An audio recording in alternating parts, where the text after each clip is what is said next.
Hey, welcome back to the Grumpy Old Gamer podcast. This is, season 3. I mean, I think we've been listened to by maybe less than 10 people across the first 2 seasons, so that's fantastic. But that's just, we're not here for ratings, we're here for shits and giggles. Season 3, I actually didn't think we'd get past episode 1, season 1, especially with the likes of Ian. Hello, Ian. Hello, Al. Oh, what an introduction. I don't know if I can live up to that. That's a lot of hype. It is massive hype, but I'm sure that you'll do me proud by living up to that particular high level of hype. So yeah, we're into season 3, and we've got 10 fantastic episodes to record for you and to release for you across everything, across Spotify, Amazon, all of those ones, and YouTube as well. We have a YouTube channel as well. Mm-hmm. So if this is your first time listening, then welcome. If you are a returning listener, hello. The one person who's listened to us previously, it's appreciate that you've come back. I'm Al. I'm a grumpy old gamer from the UK, and I am joined by, in no particular order, Mr. Tim. Well, hello there, my sexy friend. Good day. Yeah, You're looking it's very naked. how time. Yeah, I know we're going through a heat wave, mate, but like, how sexy is it?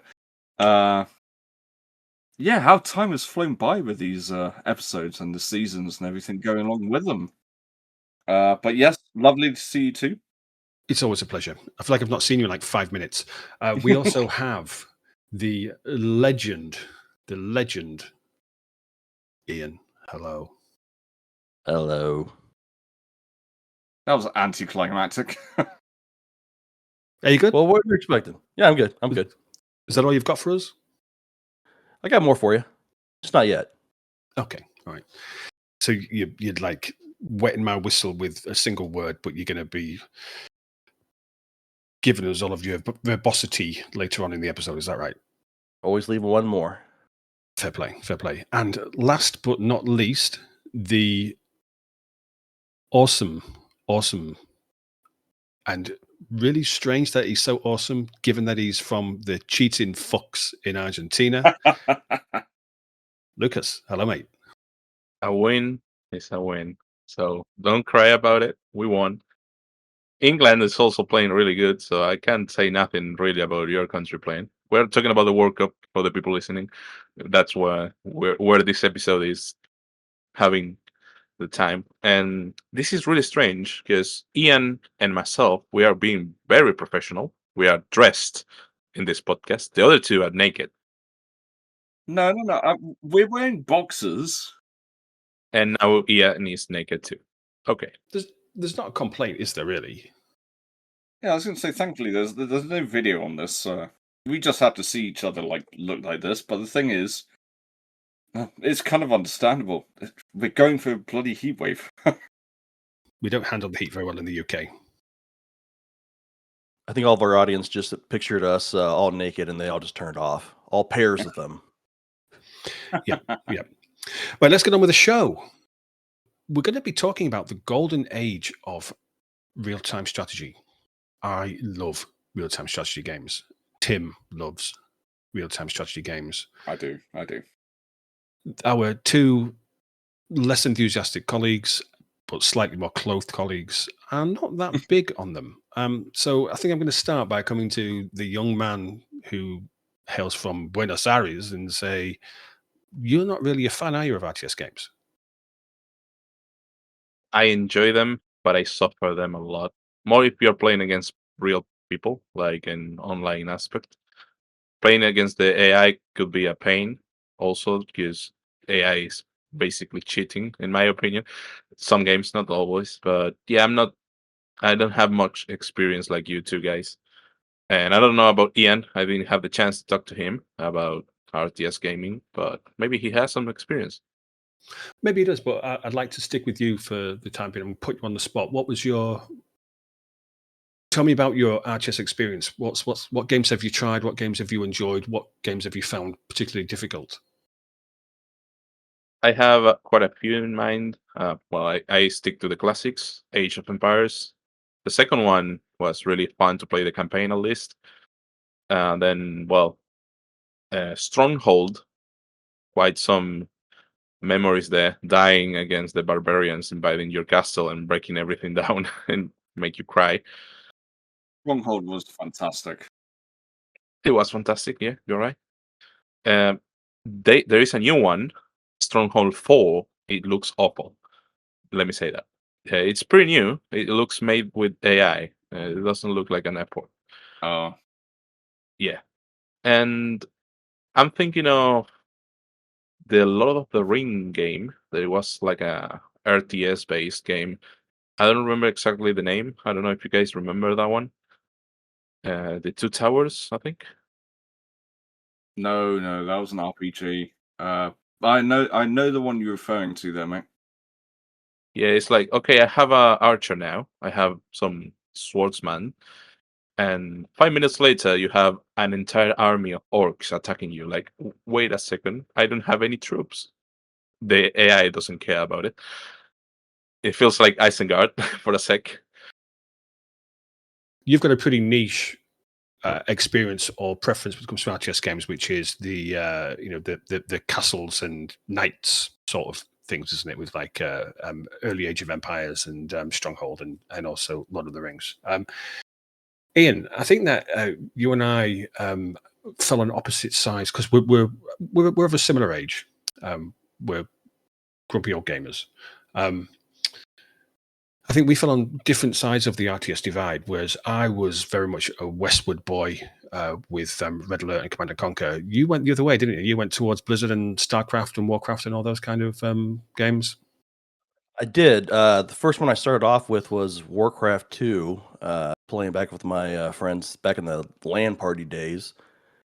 And then StarCraft came out and played a lot of that and a little bit of StarCraft 2, some Warcraft 3, but basically just those two franchises for the most part. Okay, and was that a while ago, or have you kind of kept up with them? No, I haven't played a real-time strategy game in over 10 years. All right. But you have played a 4X recently. A little bit, yeah.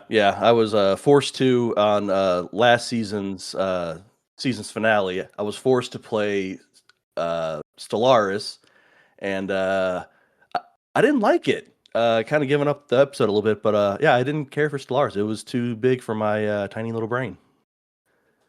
Yeah, I think that's probably the thing, and perhaps the reason why I quite enjoy RTS games is because I'm not. This is not a diss. You have to put your brain in gear. You've got to think about what you're doing. It's not like a Twitch shooter. It's not like, and it's certainly not a game about digging a hole. Siege or something like that. Did you see this? Yeah. Did you see they're making a game about planting a tree or something like that? Have you seen that one? I have not seen that one. Is it by like Peter Molyneux by any chance? Because it sounds like something he'd do.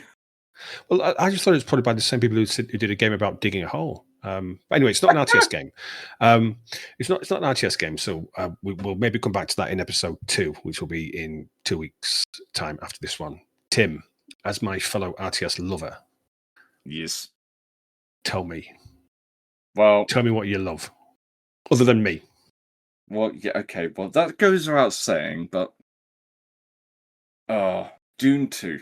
Dune 2 was my first RTS.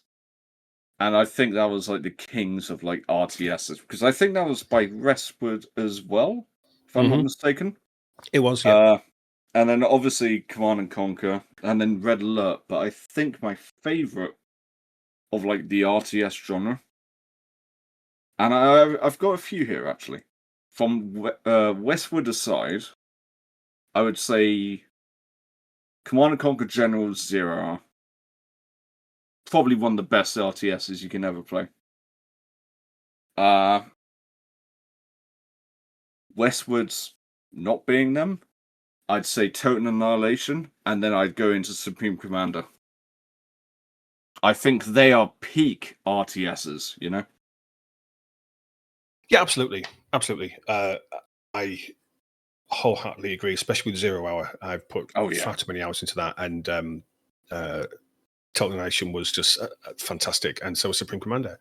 Yeah. So it sounds like we've had a very similar very similar journey when it comes to RTS games.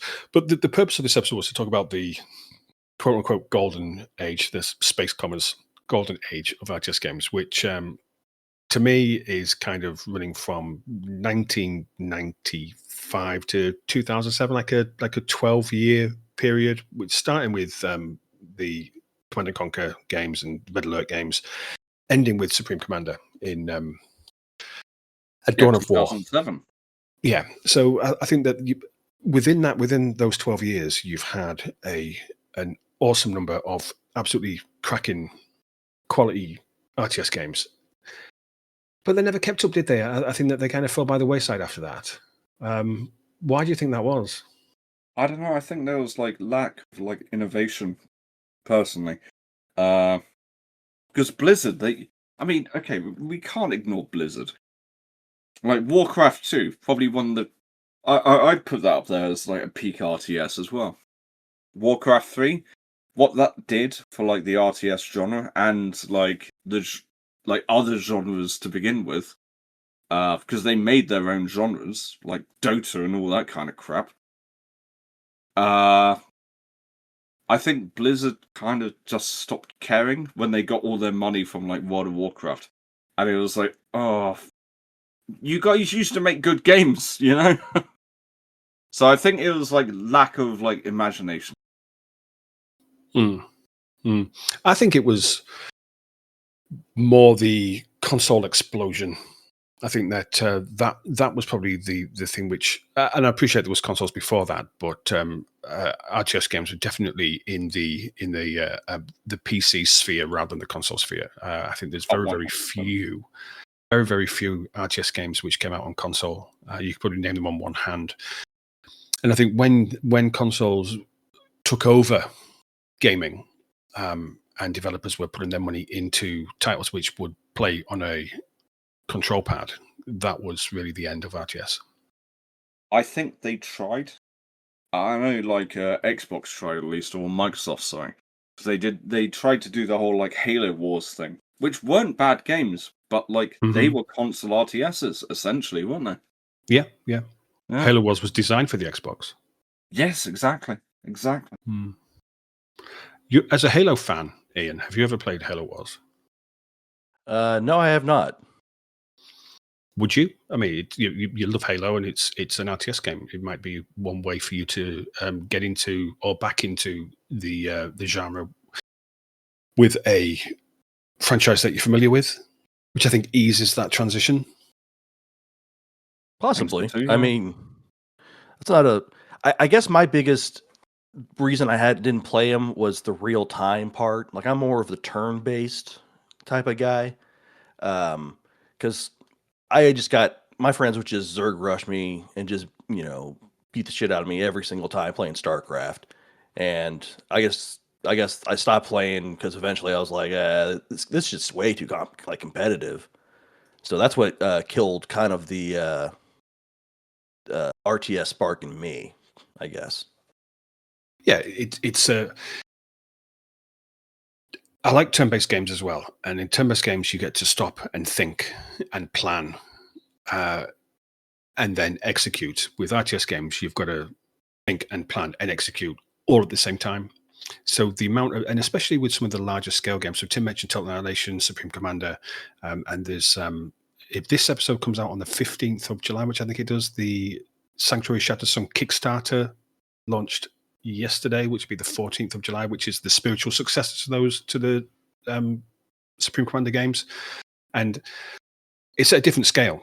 The Subcom and Sanctuary are at a completely different scale to the likes of Red Alert or Warcraft or Starcraft.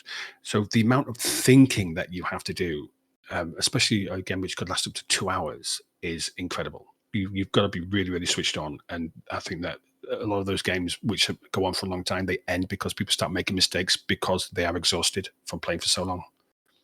I was going to say, like, with Supreme Commander, like, I think that game, like, I was going to say, like, it was ahead of its time, but I think also Total Annihilation was ahead of its time, and that was, like, the successor to it, essentially.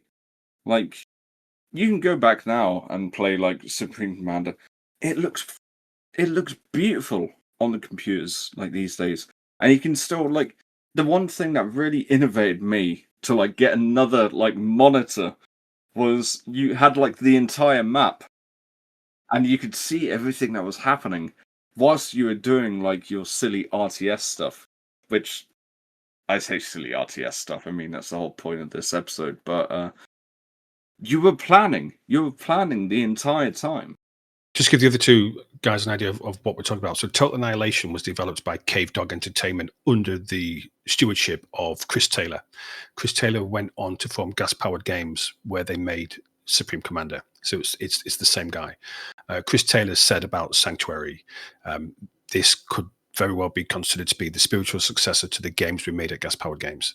So that DNA, that lineage is flows through the entire series. But I remember before Supreme Commander release, because I was so excited for that game, and I remember seeing an interview with Chris Taylor, and the way he described, because he's so enthusiastic, and he described you've got your submarines and then your surface ships, and above them you've got torpedo bombers coming in and bombing the ships, and above them you've got your fighters, and then above that your spy planes, and then above that you've got nukes going across, and above that you've got satellites, and he just described this entire multi-layered theatre of war, and I was just like, I'm to be fair, young me got a bit of a boner just thinking about that. But when Tim says the game was ahead of his time, he's absolutely right. And I think the problem with Subcom was that the hardware needed to play that game how the developers wanted you to play it. It didn't exist.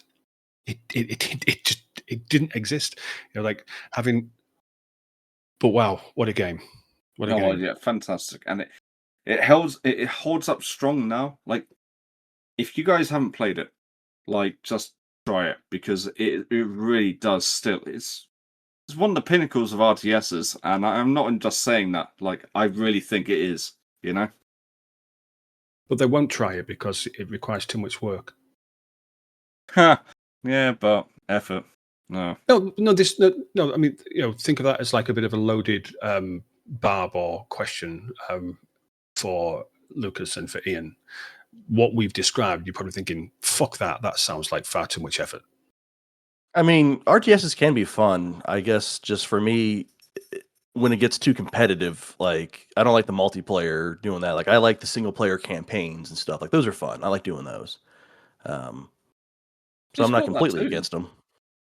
Mm-hmm. Yeah, but Ian, that's most people. I mean, there was a study done a few years ago now where they said that they polled RTS gamers and they said, "What is it that you want out of RTS games?" And 80% of people said they considered themselves to be casual single player gamers, with 20% saying they were hardcore multiplayer gamers. So you're not alone, and there's lots of games now which feature co-op.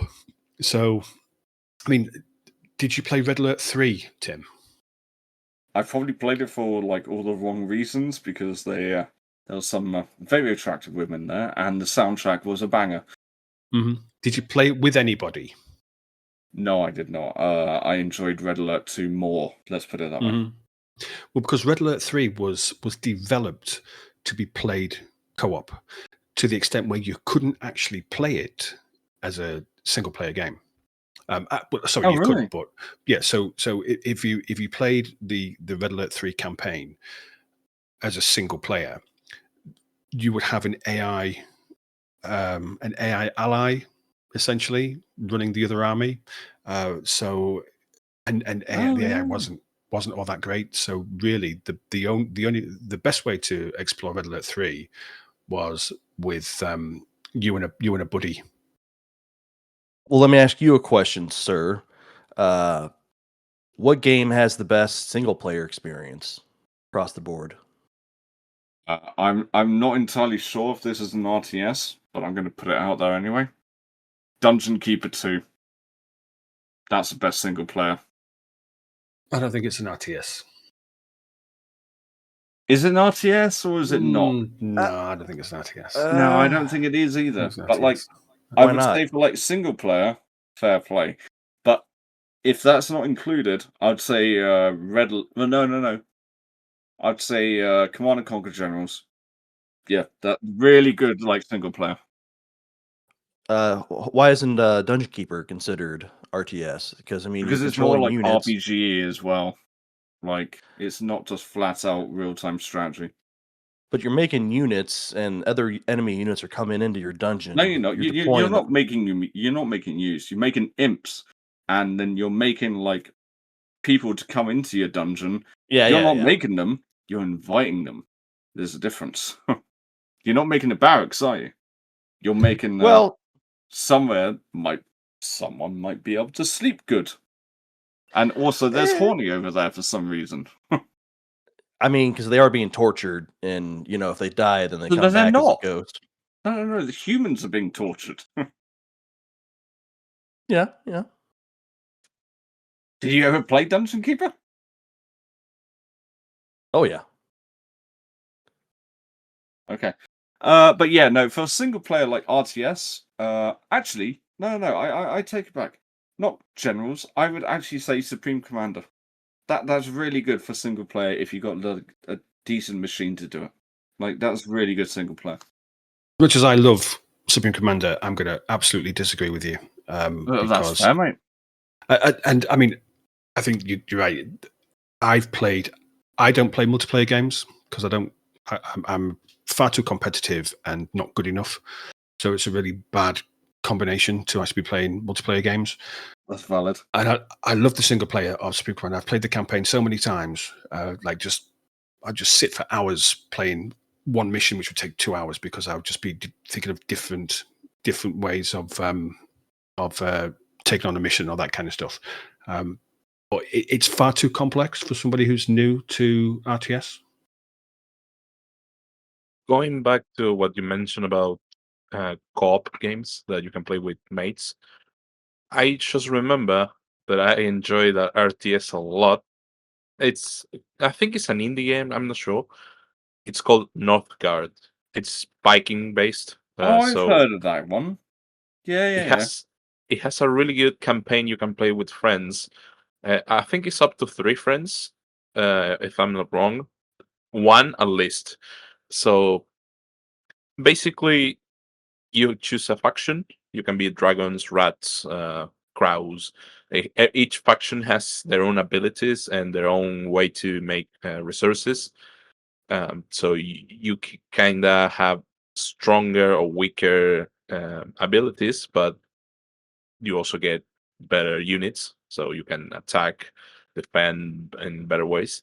And that's a good game for playing with mates because you play against the machine, not against people. Like it's a co-op game against the machine. So yeah, I can recommend that one. Yeah, no, that's actually a really good question. Like Al, and with what you were just saying there, mate. Hmm. I can't really think of like many. Like I've never really played RTS as a co-op. Like if I'm going to be playing an RTS online, which is a rarity, I want to win.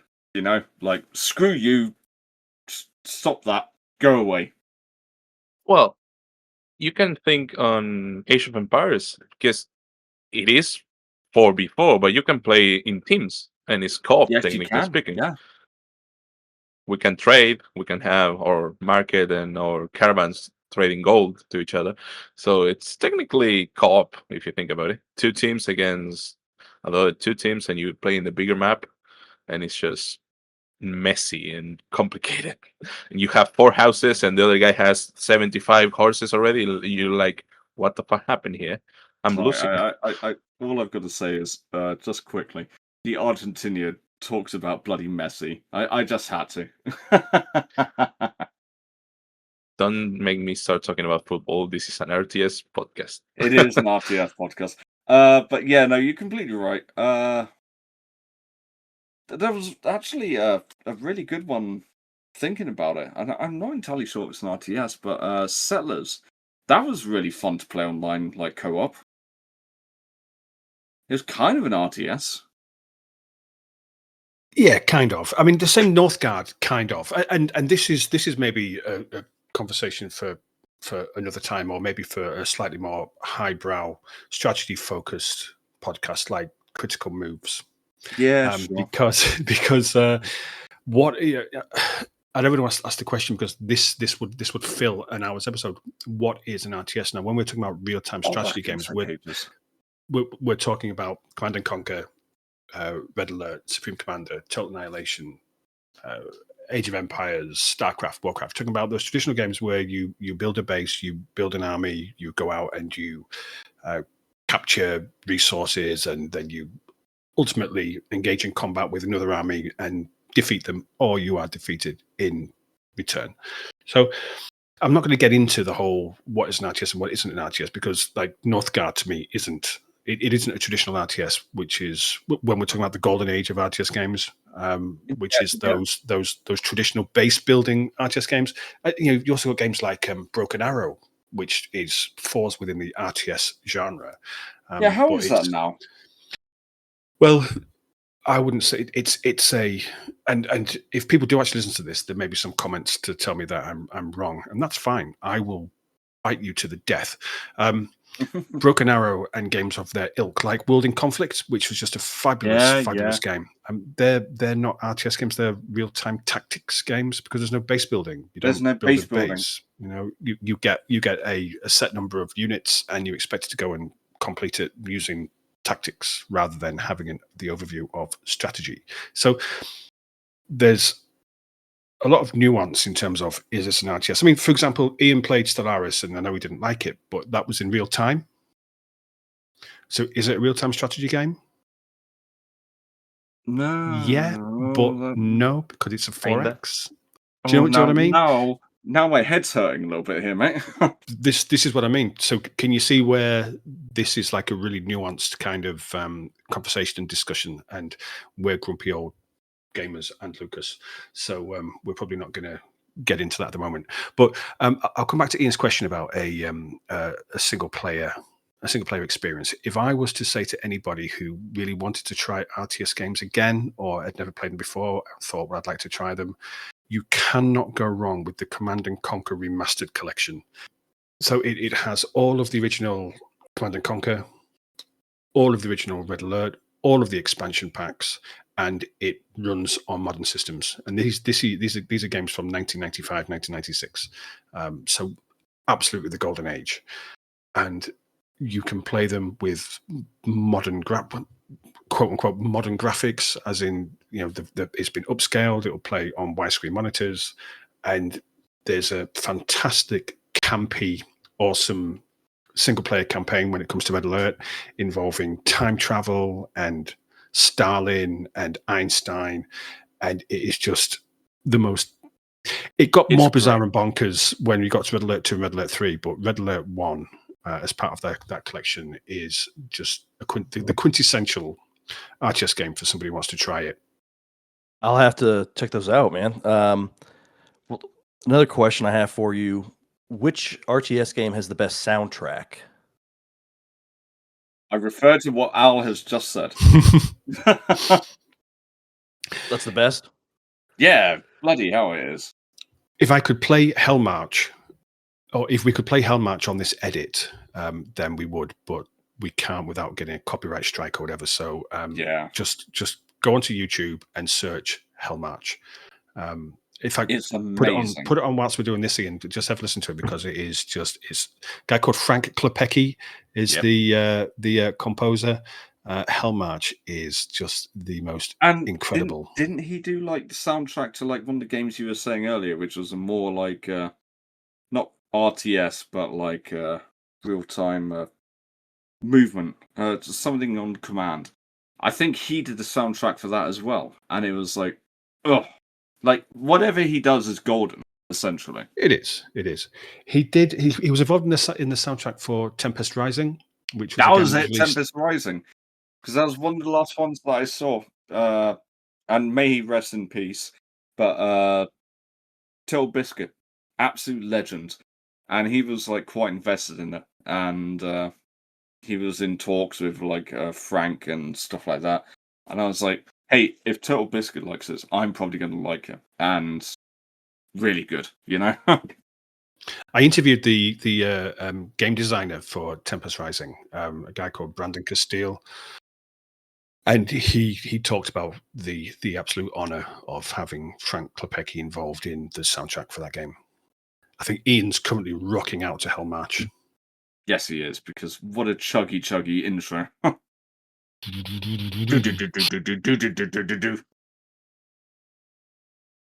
It is.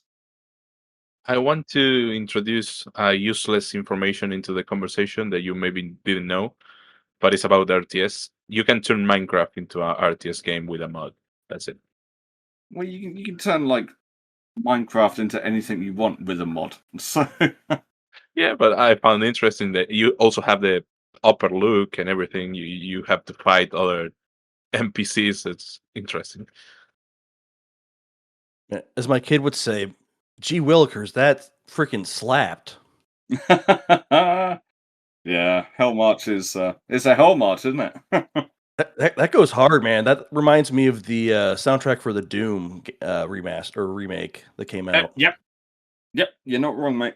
You're not wrong. We're not going to go down that rabbit hole. We can talk about that in like another episode. But soundtrack, actually, that actually might be a good idea for like an episode. Epic soundtracks for games. Please, something I can talk about. Coming to I'm sorry, season mate. 4. Yes, season 4. Yeah, sod it. But yeah, no. For what it's worth, though, Westwood Studios, I would say they made the best RTSs personally. I would agree, but I know that there was other people who would say that Blizzard. And if you look at the success of StarCraft 2, which is still being played now, I think that probably edges Westwood. I can say to an extent. The only reason, like, I think like StarCraft could have got a lot better, and we've talked about this before, mate. They lost the license for Warhammer, so the Eldar are like the Xenos, the Terran are like the Space Marines, and like all that stuff. They're all based off Warhammer. But imagine if they had the license, you know. Imagine what it could have been, you know. Good little segue there, Tim, because we're talking about real-time strategy games, and you've just mentioned Warhammer. So we're going to go Warhammer 40k, and we're going to look at Dawn of War. You played Dawn of War 2, Dawn of War 3, and coming in, is it in September? We have Dawn of War 4. And we've got Total War Warhammer coming out as well. Not an RTS. Well, 40k. Oh, Not it doesn't RTS. matter. I'm just looking. It's not an It's not actually an an RTS. RTS, but I'm still looking forward to it, mate. And I'm Yeah, sure you are too. Absolutely. But no, you're right. There's a lot of. I think all of those StarCraft factions are based off one. So the Zerg is one that you didn't mention, which is ultimately the Tyranids. Tyranid.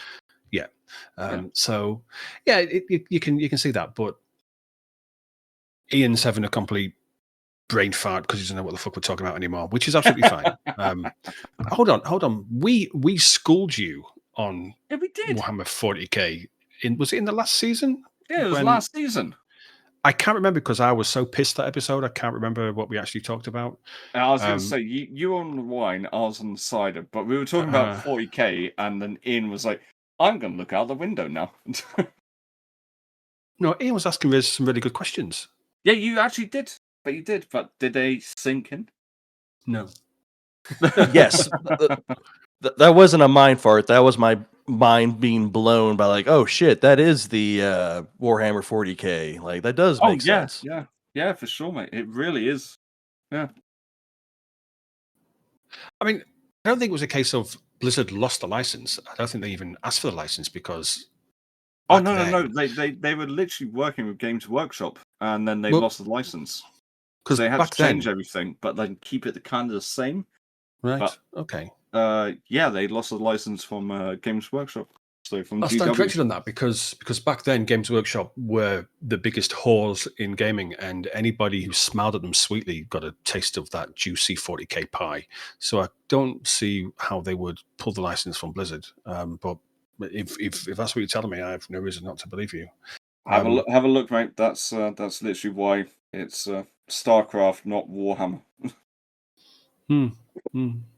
I will. I'm going to fact check you later on. No, fact check me all you want, mate. I know I'm right. Oh, I'm gonna. Oh, I'm not. sexy. I'm not saying that you're wrong. I'm just saying I wasn't aware of that. So I'm gonna. Yeah, no, it's well a thing, mate. So I'm gonna yeah, check it that's out. why they all look very similar, but not quite the same. You know.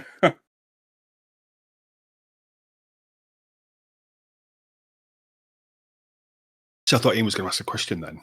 Yeah, I thought so too. So what would you guys say is the least user-friendly game? Like, what's the hardest RTS? The one I should stay the hell away from until I'm a big boy. Stronghold. I think Stronghold is a really good example of difficulty. Depends on what difficulty you're playing on, but even in easy can get hard. So yeah, but it's a good game. I love it. I don't know. I always thought Stronghold was quite fun and quite easy. No offense. You know what? What I was talking about earlier, Supreme Commander. That's not an easy game to play. If you're going in like flat out, just like, hey, I don't know what the hell's going on. Supreme Commander's really hard. But if you know what you're doing, fair play. But if you don't, good luck. This is the thing when you say if you know what you're doing. RTS games traditionally have a very high or very steep learning curve. You know, yeah. it's a case of, especially if you're going to go multiplayer, it's very, very, excuse me, burp. It's very, very easy to become overwhelmed by the amount of information and the amount of thinking that you have to do on the fly very, very quickly and act. It's very, very difficult to get into an RTS game. And you're right, Supreme Commander is extremely complex for an RTS game when you consider all of the different theaters that you can be involved in, all of the different tech levels, and the fact that you're playing on maps which could be like 80 kilometers by 80 kilometers. They're just huge, you know, where you can lob nukes across the other side of the map because it takes you forever to get there. Hard games, I mean, I don't think that Supreme Commander is particularly hard once you know how to play. Again, steep learning curve. I meant from like fresh perspective type thing, you know? Yeah. I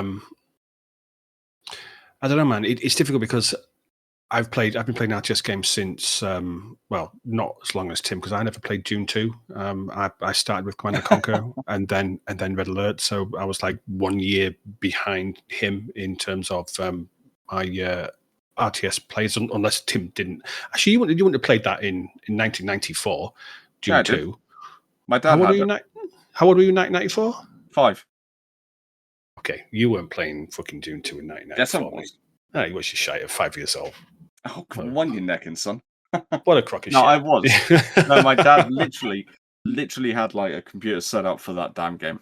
And the next game I played after that was the original Command and Conquer. When you were 6. Mm-hmm. Is anybody else feeling a little bit like, hold on? Yeah. Yeah. Murphy's just shaking his head in disbelief here. It's like he's talking out of his ass right now. I can literally get my dad and tell him, like, ask him and say Please don't. This kind of shit. Please don't. He can come on the next episode. Yeah, he can. And he'll fucking like talk down your ass because I was playing it then. You know, like 3 years after that, he taught me how to build a fucking computer. Excuse French. 2 zeros. So, yeah. Okay. I don't know what we're talking about then, but now I've just got... oh, yeah, we were saying Dune that, 2 and Command and Conquer. Yeah. I can't remember why. I'm tired. It's hot. I'm sweating. So a lot of people consider Dune 2 to be the first ever RTS game. I wouldn't say made it was by- like the first ever, but it was the one that kind of like changed like the dynamics of like RTSs. Because that was Westwood, and the way that it was based, literally and metaphorically, was very different to the ones before. Like they were almost like turn based, like the original Civilization and stuff like that. Dune was different. It was it was real time strategy, like clues in the title, you know. Mhm. No, Dune 2 was the first traditional RTS game, as we Yes. know RTS games to be now. Yes. But the first RTS game was a game called Herzog Zwei, which was released in, I think, in like the late 80s, which was what people aficionados consider that to be the first RTS game. But Dune 2 was really the first of the traditional, as we understand RTS games to be. Exactly. And I never played it, but Westwood took the concepts from Dune 2 and went on to make Command Conquer, and went on to make Red Alert, and went on to spawn this entire multi-million pound at the time industry of RTS games. And ultimately, that's where we got excellent titles like Age of Empires 2, like StarCraft 2, like Dawn of War, which I still think is an excellent title. It all started with Dune 2. It did. It did. The only thing that annoyed me when playing Dune 2, because I actually tried to replay it again recently. You can't queue up your troops, so you have to every time click on the barracks. It's like, oh god damn it! But apart from that, yeah, everything is like complete RTS. You know. Are there any particular units or weapons or characters from games that RTS games that really jump out at you guys as being particularly iconic of the genre? Well, you've played Warcraft 3, haven't you? Yes. So there's a, I forget, is he like, is it called Arthur or Arturus or something like that? There's a particular character Arthas. yeah, who like burns from the paladin into like the Dread Knight, and He's the like, Lich King.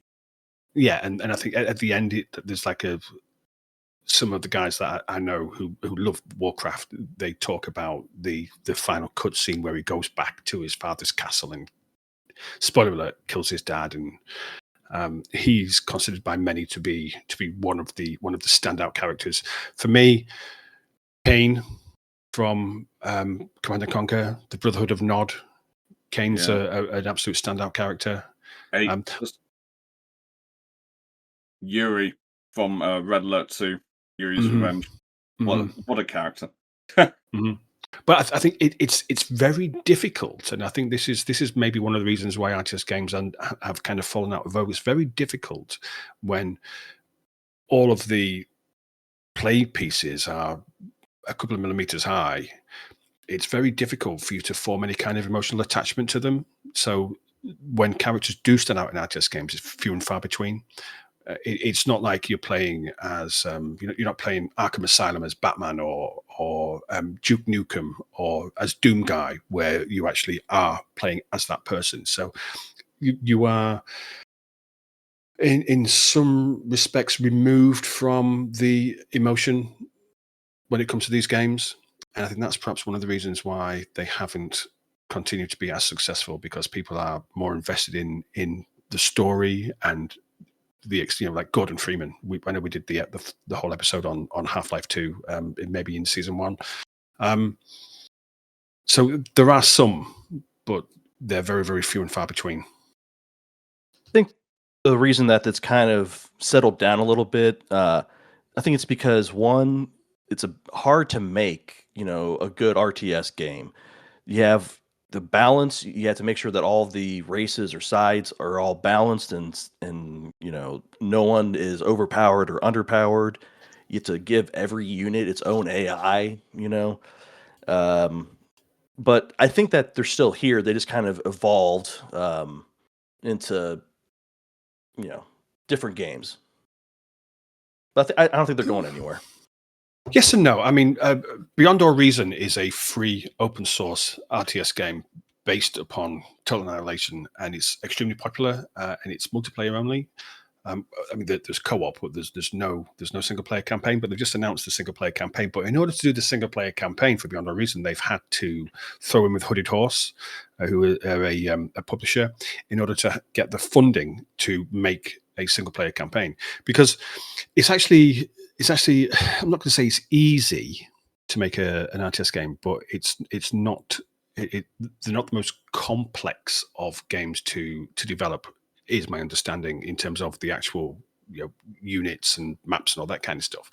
But as we said at the start of this episode, 80% of people want a single player experience, and making a single player experience which is fun and memorable means you need good writers who are going to make a good story that's emotive and impactful, with characters that people remember, which, as we've just said, is difficult because you are removed from the action, and that costs a lot of money.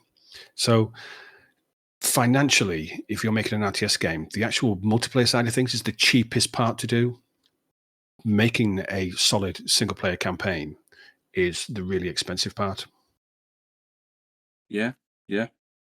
And it's the thing that everybody wants. And you have this thing where it's like the vocal minority and the silent majority, and I think that really applies to RTS, where you have the vocal minority is the multiplayer gamers who bitch and moan and complain about balance and patches and nerfs and buffs and all this kind of stuff. And then you've got the silent majority who just want to enjoy a story. I will say, I'm not really a massive StarCraft person, but I will say the single player campaign is really good.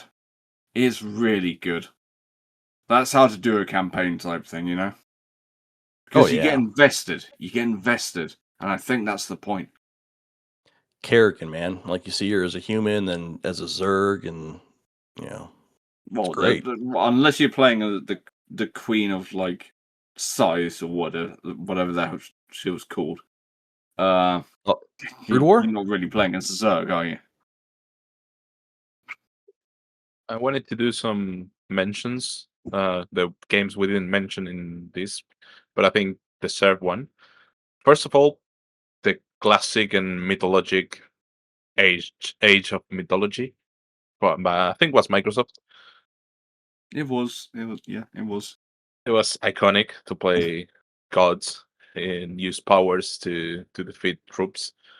I think another one, and again, Microsoft, Empire Earth. I don't know if you guys played that one. Empire Earth. Yeah, that was a good one. Yeah, I think there were 4 or 3 of them, something like Yeah, that. but the first one was iconic. Yeah, the first one, of course, like always, almost. And Yeah. Rise of Nations, one of my. That's another game I played a lot, and it's really fun to play. I think it's also Microsoft, but yeah, that's pretty much it. Well, I think we're approaching the end of our time for episode 1, gentlemen. So we're gonna call it there. But before we go, I have fact checked Tim's claim on StarCraft. Okay. Are you ready for this? Was I wrong? No, but yes. Blizzard. No, but yes. Blizzard pitched Games Workshop for the license when it came to Warcraft. They wanted to build Warcraft as a licensed Warhammer fantasy game. They pitched Games Workshop for the rights. GW said no. We don't know why, but they said no. So they didn't lose it. They were never given it in the first place, even though they asked for it. So you're not right, but you are right if that makes sense. Yeah, it does make sense. Yeah. So, and if you think about it, Games Workshop saying no to that is what spawned World of Warcraft, which launched MMOs. You know, if you just think I think it's just incredible how these things happen. If Games Workshop had said yes, and Warcraft was released as Warhammer Fantasy RTS, then we might never have had Warcraft. We might never have had that awful Warcraft movie. And it was the same with StarCraft. Now, they say something similar perhaps happened with StarCraft, where they asked for license, but a lot of that is just like secondhand recollection rather than a confirmed records. But the Terrans, the Space Marines, the Zerg, the Terranists, and the Protoss of the Eldar, it's perfectly aligned. So Tim is absolutely right that there was a GW licensing I just knew there was an issue. element. How about that, man? Yeah, but they never had the license. They asked and they were told to go fuck themselves by Games Workshop, which really surprises me because GW have been whores, and it seems to me like they've been nightmares. anybody who wants to make a Warhammer game gets to make a Warhammer game. So I'm really surprised that they said no to Blizzard. But anyway, we'll call it there. Ian, thank you very much. Lucas, thank you very much. Tim, I love you. Thank you very much. Love you too, buddy. This is the Grumpy Old Gamer podcast. If this is your first time listening, do us a favor, like, subscribe, all that kind of shit. Send this episode to your nan, get her to listen to it as well because we're awesome. We've got another episode coming up in 2 weeks. I'm not sure what it is. Well,